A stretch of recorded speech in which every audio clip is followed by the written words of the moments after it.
Hello दोस्तों, नमस्कार दोस्तों। लेकर आ गया हूँ नया वीडियो। इस वीडियो में आपको बताने वाला हूँ मगी और मैथिली के सुपर स्टार सिंगर के बारे में। जी हाँ दोस्तों, यानी बंशीधर चौधरी और आशीष यादव में कौन आगे है, किसका सॉन्ग ज़्यादा बजता है, किसका सॉन्ग रिकॉर्ड बना हुआ है, कौन है आगे। इस वीडियो में पूरा जानकारी देंगे, तो इस वीडियो को पूरा जरूर देखिए। बहुत ही ज़बरदस्त और सबसे अलग वीडियो लेके आ चुका हूं। चलिए दोस्तों, सबसे पहले बात करते हैं बंशीधर चौधरी के बारे में, उसके बाद बात करेंगे आशीष यादव के बारे में।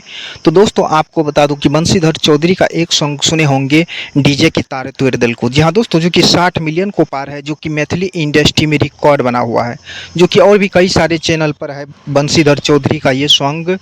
और आज की डेट में बहुत ही ज़्यादा फेमस हो चुके हैं बंशीधर चौधरी।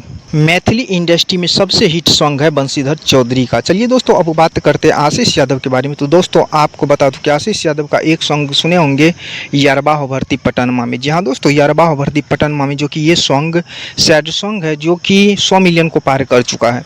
जी हाँ दोस्तों, आशीष यादव का सॉन्ग जो कि बहुत ज़्यादा बजा, जो कि मगी इंडस्ट्री में रिकॉर्ड बना हुआ है। जी हाँ दोस्तों, आपको बता दूं कि आज की डेट में आशीष यादव का सॉन्ग रिकॉर्ड पर रिकॉर्ड बनते रहता है। जी हाँ दोस्तों, तो बहुत ज़्यादा सॉन्ग आशीष यादव का बजता है आज की डेट में। तो जी हाँ दोस्तों, यही रहा दोनों सुपर स्टार सिंगर के बारे में। अगर अच्छा लगा तो चैनल को सब्सक्राइब और वीडियो को लाइक कमेंट शेयर ज़रूर कर लें।